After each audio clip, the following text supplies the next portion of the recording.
Hello friends, आज आम एठारे कौन सी एक संख्या 12 द्वारा संपूर्ण विभाज्य कि नुहे जाना। संख्याटी 12 द्वारा विभाज्य कि नुहे जानापी हेले सर्वप्रथम संख्याटी 3 और 4 उभय संख्या द्वारा विभाज्य कि नुहे ताकू जाना पड़ो।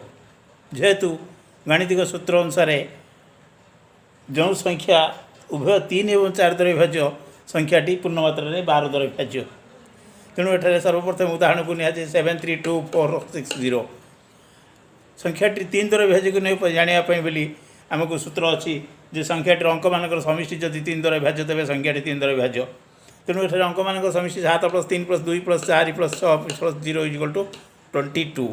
22 डिवाइडेड बाय 3 जेहेतु यह पूर्ण मात्रा विभाज्य नुहे तेणुक यही संख्याटी 12 द्वारा विभाज्य नुहे।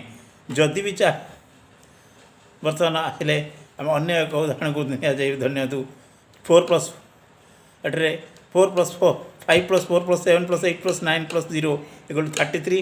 33 डिवाइडेड बाय 3 जो पूर्ण मात्रा 3 द्वारा विभाज्य 11 तेणुक 3 पूर्ण मात्रा विभाज्य। किंतु 4 द्वारा विभाज्य आम शेष 2 अंक जदि 4 द्वारा विभाज्य ताहले संख्याटी 4 द्वारा विभाज्य तेणु शेष 2 अंक हूँ 90। 90 एठारे 4 द्वारा विभाज्य नुहे तेणुक 4 द्वारा विभाज्य नुहे तेणुक उक्त मूल संख्याटी 12 द्वारा विभाज्य हो ना।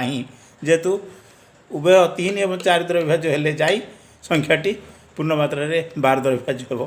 एठारे 3 द्वारा विभाज्य नुहे तेणुक ये संख्याटी पूर्ण मात्रा विभाज्य नुहे 12 द्वारा। एटी 3 द्वारा विभाज्य किंतु 4 द्वारा विभाज्य नुहे तेणुक यह 12 द्वारा विभाज्य हो ना। सेपरी 437 160 4 3 7 7 14 15 6 21 एटा 3 द्वारा विभाज्य। 21 डिवाइड बाय 3 3 द्वारा विभाज्य एवं 16 शेष दुईटी जोड़ा 60 शेष 60 जेहेतु 4 द्वारा विभाज्य तेणुक उभय 3 और 4 द्वारा विभाज्य तेणु संख्याटी संपूर्ण रूपे 12 द्वारा विभाज्य हो। तेणु एठारे फर्मुला अनुसार जेकोसी संख्यार जदि 3 और 4 से संख्याटी जदि उभय 3 और 4 द्वारा पूर्ण मात्रा विभाज्य हुए तेबे जाई संख्याटी 12 द्वारा विभाज्य आम जाना।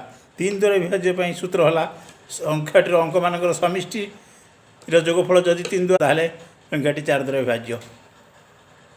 धन्यवाद।